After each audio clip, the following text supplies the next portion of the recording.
last warning. The man's voice was quiet, almost lost beneath the cold wind moving through the Oregon pines. The three men beside the rusted pickup laughed. They saw a 42-year-old hiker with silver beginning to show at his temples, an old injury in his right shoulder, and a scarred Belgian Malinois standing at his side. They believed they had found an isolated veteran, too tired to fight and too far from help to matter. One of them tightened his grip on an aluminum bat. Another opened a knife. Their leader looked at the dog and smiled. "Leave the Malinois," he said. "Maybe we let you walk away." The man stepped between them and the 8-year-old K9.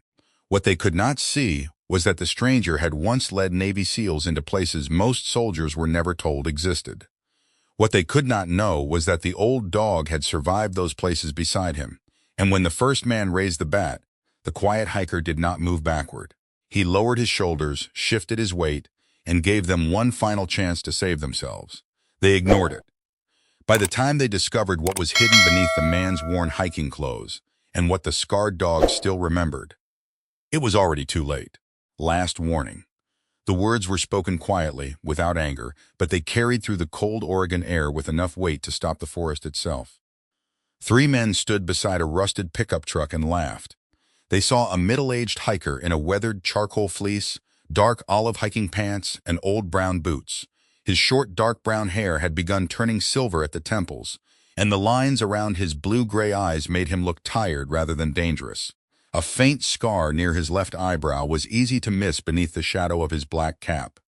At 42, Ethan Cole still had the broad shoulders and disciplined posture of a career serviceman, but the stiffness in his right arm suggested that time and old injuries had taken something from him. Beside him sat an 8-year-old Belgian Malinois. The dog's name was Zeus.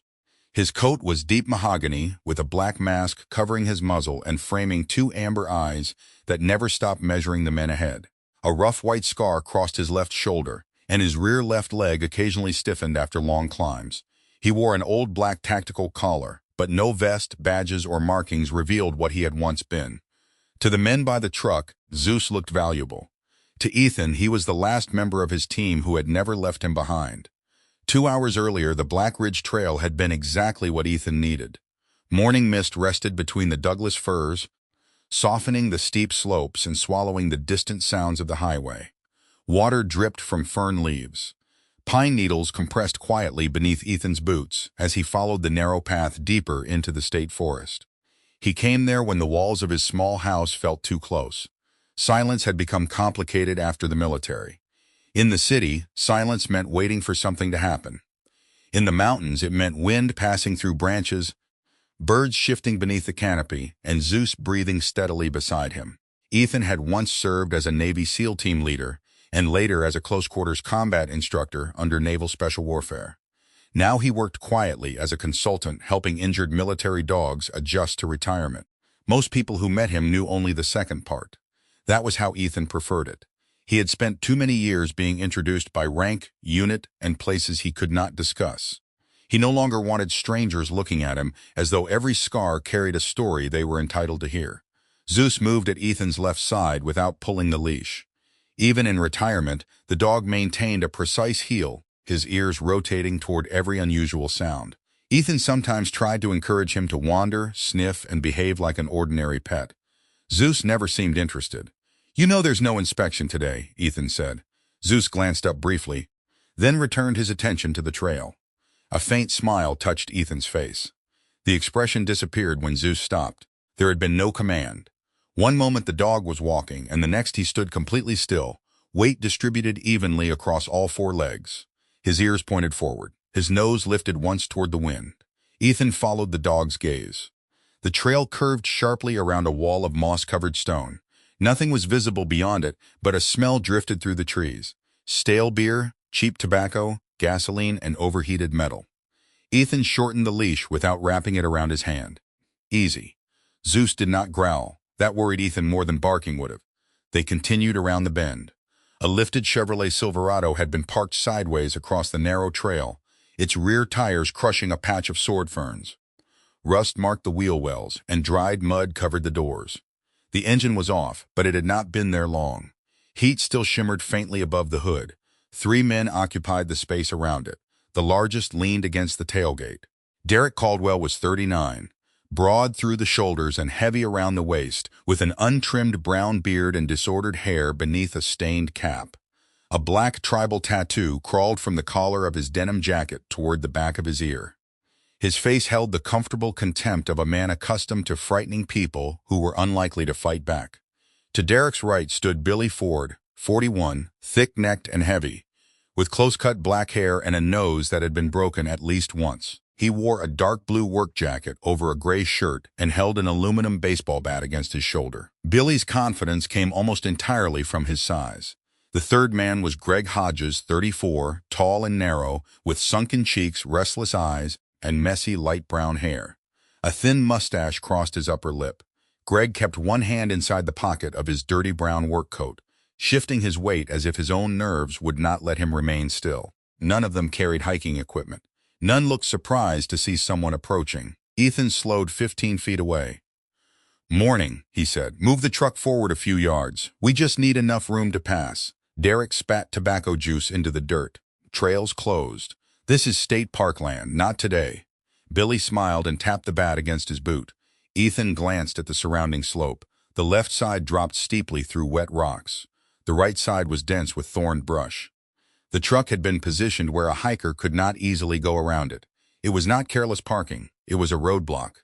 Ethan looked back at Derek. "We'll walk past. You won't see us again."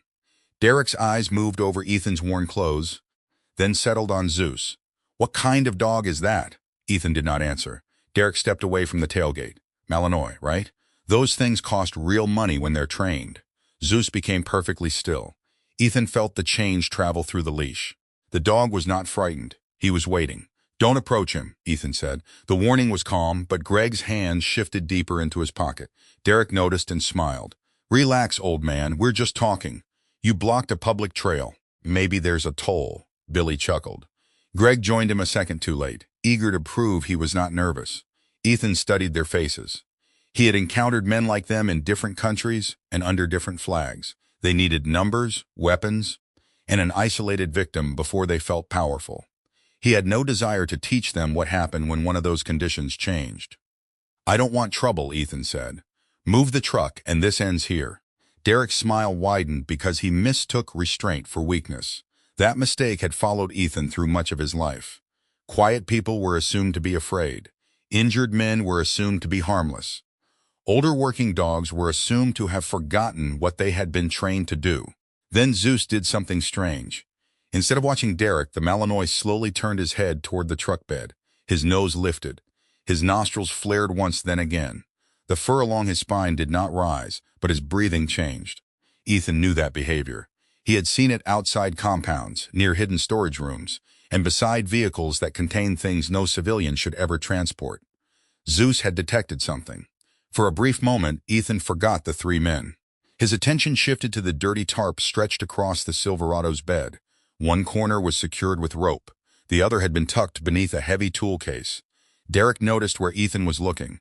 His expression changed, only slightly. "But enough." "What's under the tarp?" Ethan asked. Derek moved between Ethan and the truck. "None of your business." That answer told Ethan more than silence would have. The morning had begun as an attempt to escape his past. Now an old military dog had found something hidden in the truck of three armed men blocking a remote public trail. And Derek Caldwell suddenly seemed far more interested in preventing Ethan from reaching the vehicle than in collecting any imaginary toll. Greg pulled his hand from his coat just far enough for Ethan to see the metal clip of a folding knife. Billy lowered the baseball bat from his shoulder. Derek looked down at Zeus again. "How about this?" he said. "You empty your pockets, leave the dog, and walk back the way you came." Ethan's eyes hardened. "You don't want him," he said. Derek laughed. "I know people who pay good money for dogs with muscle. Guard work, breeding, fighting if he's mean enough." The word changed the air between them. Ethan remembered Zeus lying on a steel table years earlier while medics removed fragments from his shoulder. He remembered blood on his gloves, the dog trying to stand despite the pain, and the promise Ethan had made beside him. No more doors, no more gunfire, no more asking Zeus to bleed for him. Ethan stepped forward and placed himself directly between the three men and the dog. "Get in the truck," he said. "Start the engine and leave." Greg laughed, but his voice cracked. "Or what?" Ethan unclipped the leash from Zeus's collar. The three men misunderstood the movement. Billy tightened his grip on the bat. Greg drew another inch of the knife from his pocket. Ethan did not release the dog. He pointed 2 fingers toward the ground. Stay. Zeus sat instantly behind him, silent and alert. Derek looked from the dog to Ethan's face. Something in the older man's posture had changed. His shoulders had lowered. His feet had shifted slightly apart. The stiffness in his right arm was still there, but it no longer made him look weak. It made him look practiced. Derek should have noticed. Instead, he took another step forward. "Leave the dog," he said. "Hand over your wallet. Maybe we let you walk down the mountain with all your teeth." Ethan stared at him for a long second. "That," he said quietly, "was your first warning." Derek grinned and motioned toward Billy. He did not know Ethan Cole only gave 2. Billy Ford rolled his shoulders and stepped away from the truck, the aluminum bat hanging loosely in both hands. His heavy frame made him look slow, but Ethan noticed the balance in his feet. Billy had fought before, probably in parking lots and roadside bars, places where size usually ended arguments quickly. Derek remained near the tailgate, smiling as if the outcome had already been decided. Greg drew the folding knife completely from his coat pocket. The blade snapped open, but he kept it low beside his thigh, trying to appear calmer than he felt. Behind Ethan, Zeus stayed seated. The old Malinois did not bark. His amber eyes moved from Billy's hands to Greg's knife, then to Derek's waist. He was tracking threats in order. Ethan saw the calculation and felt a familiar ache beneath his ribs. Zeus had spent too many years reading danger for men who called it duty. "Last chance," Ethan said. Billy laughed. "You already used that one." "No," Ethan replied. "I said the first warning was over." Derek's smile tightened. "Break him," Billy lunged. The bat came from the right in a broad swing aimed at Ethan's ribs. Ethan did not retreat. He stepped inside the arc before the weapon could build full force, caught Billy's forearm against his chest, and turned with the man's momentum. The bat struck the dirt.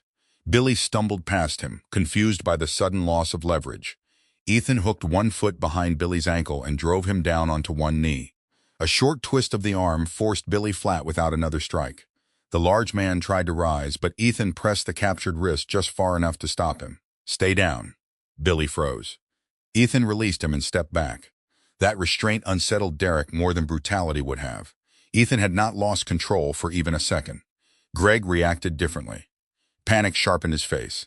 He raised the knife and rushed forward with a wild shout, slashing toward Ethan's chest. Zeus surged to his feet. "Stay," Ethan commanded. The dog stopped so suddenly that loose dirt shifted beneath his paws. Ethan turned sideways, avoiding the blade by inches. He redirected Greg's wrist, drove a shoulder into his chest, and used the man's forward motion to send him against the side of the truck. The knife fell beneath the rear tire.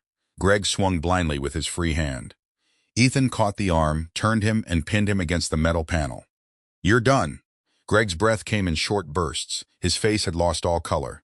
Then Zeus made a sound Ethan had not heard in years. Not a bark, not a growl, a low, broken whine. Ethan looked back. The dog was staring at Greg's knife beneath the truck, but his body had gone rigid in a different way. His eyes were no longer on the men. They were fixed on the covered cargo in the truck bed. For a heartbeat, Ethan was no longer on Black Ridge Trail. He remembered a night far from Oregon, Zeus stopping beside an abandoned vehicle while the rest of the team continued forward. The dog had refused to move. Seconds later, a hidden device had been discovered beneath the rear floor. Zeus had saved them all. Now the same expression had returned. Ethan released Greg and stepped away. That was the moment the encounter changed. Derek saw Ethan glance toward the tarp and understood too much had already been noticed. His hand dropped toward his waistband. Ethan turned back instantly. "Don't." Derek stopped with his fingers resting beneath the edge of his jacket. Billy remained on the ground, holding his arm. Greg backed away from the truck, leaving the knife where it had fallen. Derek looked between them and saw his authority collapsing. "You think you're some kind of hero?" he asked. "No." "Cop?" "No." "Then what are you?" Ethan's eyes stayed on the hidden hand. "Someone giving you a way out." Derek's pride made the decision for him. He pulled the revolver. Ethan was too far away to reach him safely. "Zeus." The Malinois launched forward. The movement was explosive despite his age. Zeus struck Derek high in the chest and locked onto the forearm, holding the weapon. Derek crashed backward against the tailgate, and the revolver dropped into the truck bed with a metallic clang. Zeus did not thrash. He held. Derek cried out and tried to pull away, but Ethan was already beside them. Out. Zeus released and remained over Derek, teeth visible, waiting for the next command. Ethan retrieved the revolver, opened the cylinder, and removed the ammunition. He placed the empty weapon on the ground beyond Derek's reach. "I warned you twice," Ethan said. Derek clutched his arm and stared at him in disbelief. Billy and Greg did not move. Ethan found heavy plastic ties inside a toolbox mounted beneath the truck bed. He secured the three men separately, keeping them where he could see their hands. Only then did he turn toward the cargo. Zeus stood beside him, breathing hard. Ethan placed one hand gently near the dog's scarred shoulder. "You all right?" Zeus blinked once. Ethan pulled back the corner of the tarp. Beneath it sat 4 olive-drab transit cases, each reinforced at the corners and secured with military-style latches. Dirt had been smeared over the markings, but not well enough. Ethan cleared one label with his glove, "Property of U.S. Department of Defense." A second line appeared beneath it, "Explosive material." The forest seemed to become completely silent. Derek was not merely a roadside thug. And whatever had brought those cases onto Black Ridge Trail had not ended with the 3 men tied beside the truck. It had only just begun.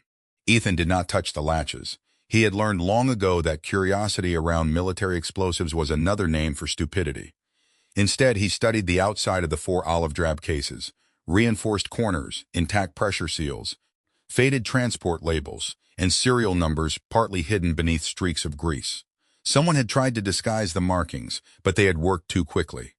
Zeus stood beside the truck, nose raised, his body alert, without moving closer. The old Malinois had done his job. He had identified danger. Ethan would not ask him to investigate further. Derek sat against the rear tire with his wrists bound behind him. His earlier arrogance had vanished. Billy lay several feet away, breathing heavily and nursing his arm, while Greg stared at the ground as if refusing to look at the cases could separate him from them. Ethan lowered the tarp. "Where did you get them?" Derek said nothing. Ethan crouched in front of him. "You don't have the training to steal military cargo. You don't have the contacts to sell it. That means you're transporting it for someone else." Derek's jaw tightened. Ethan glanced at the fresh tire impressions leading up the trail. A second set of wider tracks crossed beneath the Silverados, too clean to be old. Someone heavier had used the same route recently. "Who is coming for the shipment?" Greg looked at Derek. That was enough. Ethan shifted his attention to the thin man. "How long?" Derek snapped. "Keep your mouth shut." Greg swallowed. Fear pulled at the muscles beneath his sunken cheeks.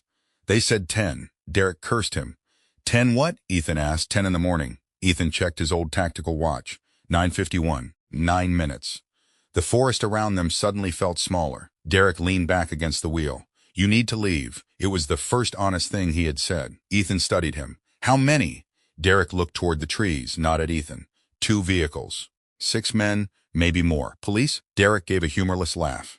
"No. Military? Used to be." That answer carried more weight than the cases. Ethan stood and moved several yards away, pulling a compact satellite communicator from an inner pocket of his fleece. He used it for remote consulting work, where cell coverage often disappeared. The device could transmit coordinates, short messages, and emergency identification codes. He photographed the visible serial markings without opening the cases, then sent the images, location, vehicle description, and a warning about armed suspects through a federal emergency channel retained from his contracting credentials. The screen displayed a single response. "Message received. Regional JTTF notified." No arrival time followed. Zeus approached Ethan and pressed his scarred shoulder lightly against his leg. For a moment, Ethan looked down at the dog instead of the device. Years earlier, after Zeus had been injured protecting him, Ethan had made a promise beside a military veterinary table. He had promised that if both of them survived long enough to leave the service, Zeus would never again be ordered toward gunfire. Now 4 stolen explosive cases sat 20 feet away, and 6 armed men were moving toward them. Ethan could take Zeus and disappear down the mountain. It would be the safest choice. Then Zeus turned his head toward the bound men, not toward the explosives. Toward Derek, Billy, and Greg. The 3 men had threatened him. One had tried to shoot Ethan. Yet Zeus watched them with the same focused concern he once showed injured members of his own unit. He understood something Ethan had nearly forgotten. Protection was not a reward people earned by being good. Sometimes it was a responsibility carried by the person capable of giving it. Ethan exhaled slowly. "We stay." Zeus's ears lifted. Ethan returned to Derek. "Who hired you?" Derek hesitated, then looked at the cases. "We never got a real name. What did you call him?" "The broker." The name was deliberately empty, the kind chosen by someone who expected others to disappear before they learned anything useful. "How did he contact you?" "Burner phone. Instructions changed every time." "Who leads the pickup team?" Derek shook his head. "Never met him. Silver beard. Big guy. Talks like he still expects people to salute." Ethan looked at the road. A distant engine note drifted through the trees. Low, powerful. More than one vehicle. They were early. Ethan moved immediately. He pulled the keys from the Silverado, recovered Greg's knife, and placed both weapons beneath a fallen log away from the prisoners. Then he dragged Derek, Billy, and Greg into a dense stand of ferns below the trail, securing each to separate tree trunks with additional ties. "If they find us," Greg whispered. "They may kill you," Ethan said. Greg's face collapsed. Ethan did not soften the truth. "So stay quiet." He led Zeus 30 yards uphill to a cluster of moss-covered boulders overlooking a sharp bend in the trail. The position offered cover, elevation, and a clear view of the truck. Zeus lowered himself among the damp pine needles. His mahogany coat blended into the forest floor. Ethan lay beside him and watched the bend. At 9:57, two matte black Chevrolet Suburbans appeared between the trees. They moved slowly, maintaining distance from one another. Both vehicles carried reinforced suspension and darkened windows. They stopped before reaching the Silverado, leaving enough space to maneuver quickly if necessary. 6 men stepped out. They wore muted tactical clothing, low-profile armor, radios, and the controlled expressions of people accustomed to operating with weapons. They did not gather around the shipment. They spread outward, checking the slopes, the road behind them, and the tree line. The last man to emerge was David Cochran. He was 48, nearly 6'3", with a solid military build, steel gray hair cut close to the scalp, and a neatly trimmed silver beard. A thin scar ran down his chin. His pale gray eyes showed none of Derek's nervous aggression. Cochran moved like a man who had once commanded disciplined people, and had never accepted losing that authority. He approached the Silverado, noticed the abandoned bat, then crouched beside a dark mark in the dirt. His gaze followed the signs of struggle. Cochran raised one gloved fist. All 5 men stopped instantly. "We have a compromised transfer," he said. He looked toward the high ground where Ethan and Zeus lay hidden. "Find whoever did this." Then his voice turned cold. "No witnesses."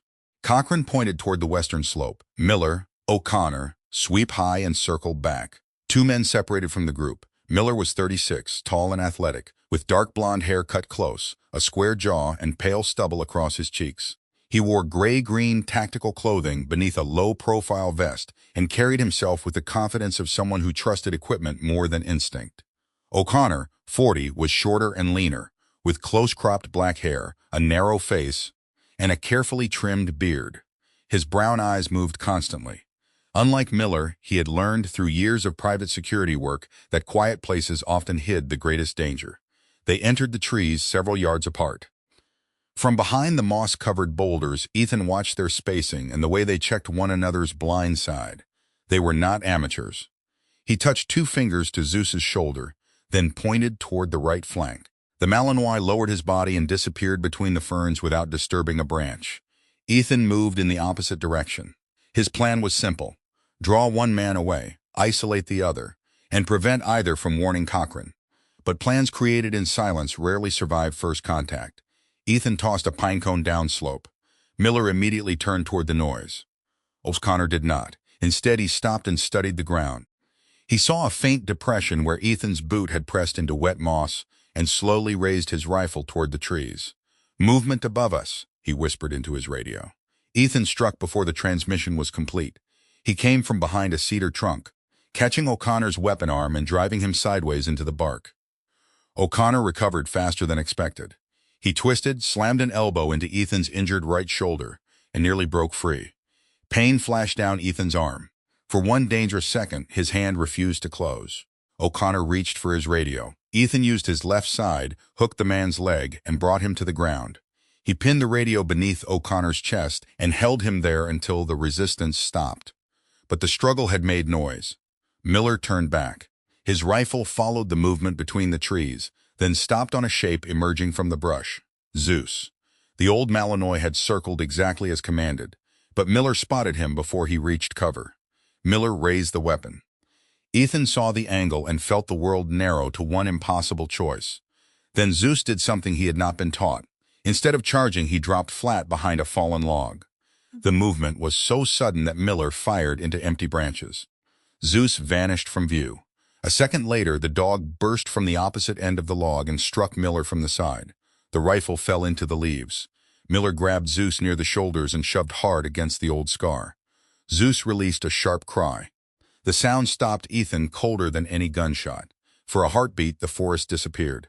Ethan saw a steel veterinary table, blood on Zeus's coat, and the dog trying to lift his head while medics worked around him. He had promised that would never happen again. Ethan reached Miller, forced him away from Zeus, and drove him face down into the earth. He secured the man's wrists with his own restraint straps, then immediately turned to the dog. Zeus stood on 3 legs, favoring the left shoulder. A thin line of blood had opened along the old scar. Ethan knelt. "I'm sorry." Zeus touched his nose to Ethan's wrist. The gesture was small, but it carried the same answer the dog had given him for years. "We are still here." Ethan tore a clean strip from the inner lining of O'Connor's medical pouch and wrapped the shoulder. The wound looked shallow, but Zeus's breathing had changed. "You're done," Ethan whispered. "No more." He guided Zeus into dense cover and gave the hand signal to remain. This time the dog hesitated. Then he lay down. Down by the vehicles, Cochran checked his watch. "Miller, report." Only static answered. "O'Connor?" Nothing. Cochran's face remained calm, but his eyes hardened. He now understood the person in the woods knew how to divide a team and disrupt communication without gunfire. He ordered the remaining 3 men closer to the Silverado, then followed the drag marks leading toward the ferns. There he found Derek, Billy, and Greg bound to separate trees. Derek looked up with terrified relief. "Get me out of here." Cochran studied the restraints. "Who did this? I don't know. Some older guy with a dog." Cochran's expression changed at the last word. "A working dog?" Derek nodded. Cochran looked uphill. He had once trained alongside men who moved through forests with military canines. He knew their habits, their loyalty, and their weakness. They did not abandon people, even people who did not deserve saving.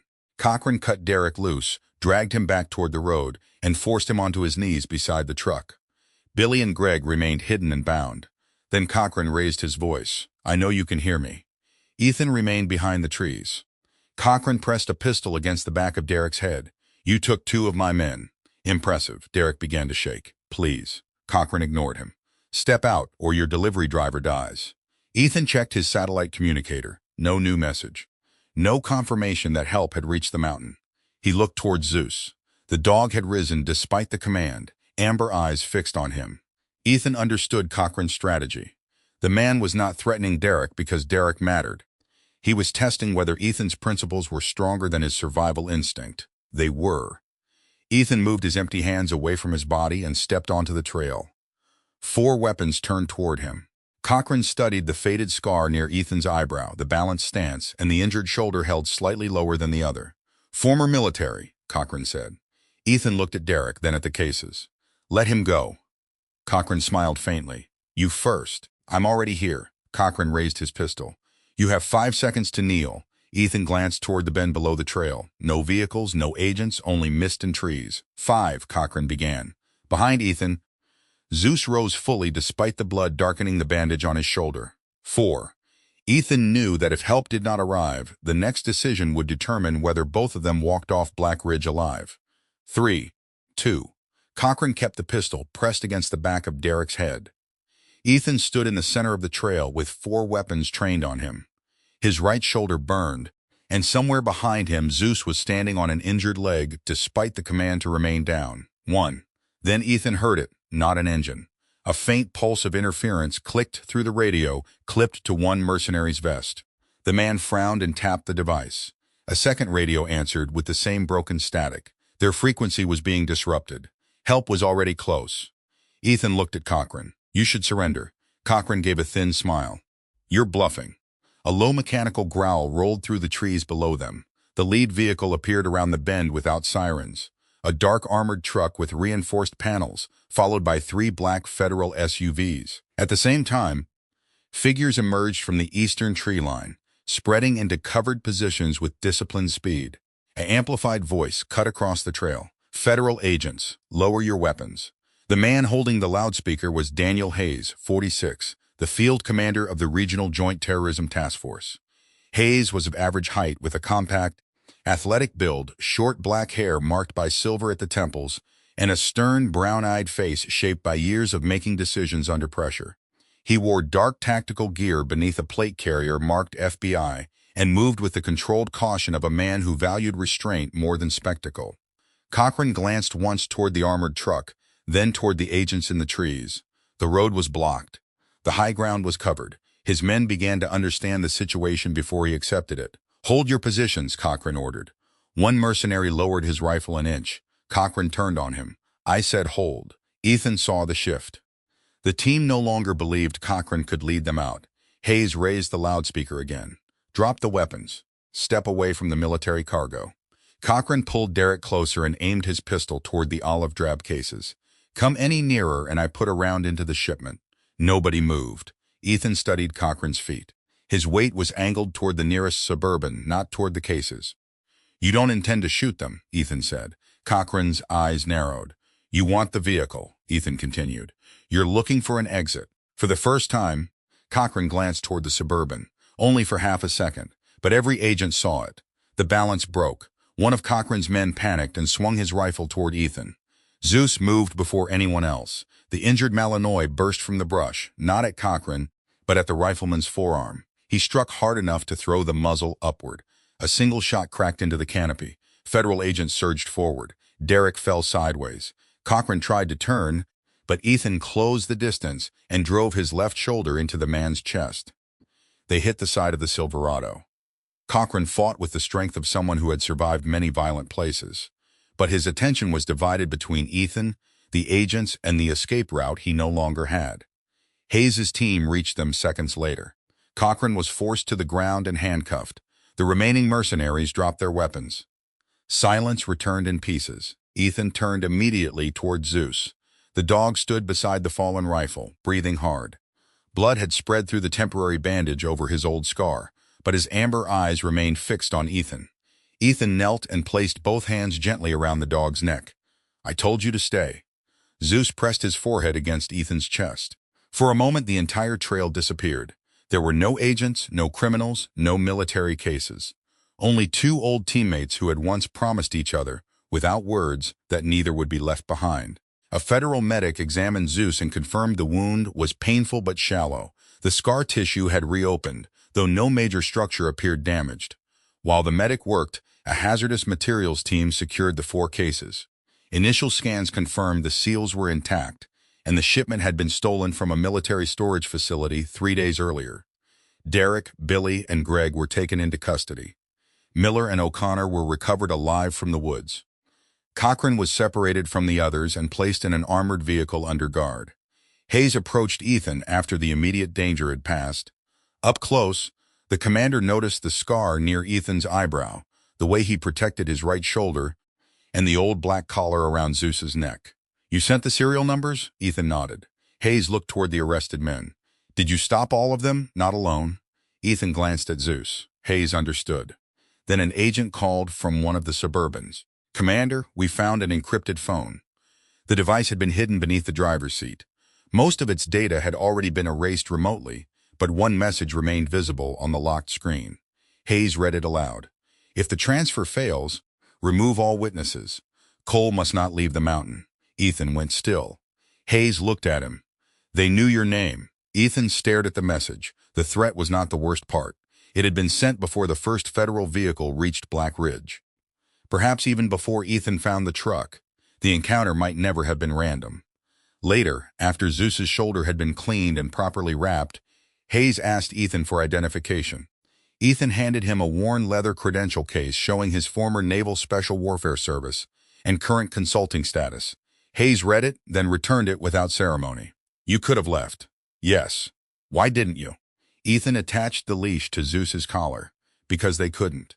He nodded toward the prisoners, the agents, and the sealed cases. Hayes watched Ethan and Zeus begin walking back toward the trail.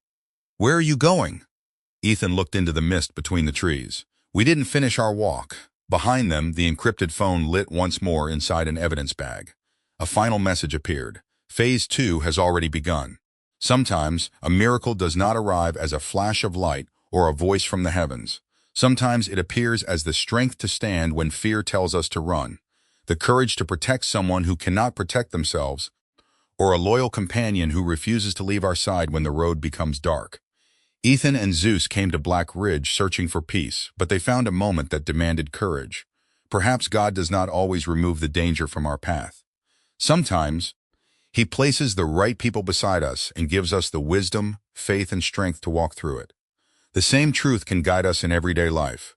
Most of us will never face armed men on a lonely mountain, but we all face battles that others cannot see. We struggle with fear, loss, loneliness, painful memories, and moments when doing the right thing feels harder than walking away. In those moments, remember that courage does not mean you are never afraid. It means you choose faith, kindness, and responsibility even while fear is present. Never underestimate the power of one good decision. A single act of compassion may become someone else's answered prayer. A loyal friend may be the miracle God sends when you feel completely alone. And a difficult path may lead you toward a purpose you could not yet understand. If this story touched your heart, share it with someone who needs a reminder that loyalty, courage, and faith still matter. Tell us in the comments where you are watching from and what Ethan and Zeus's bond meant to you.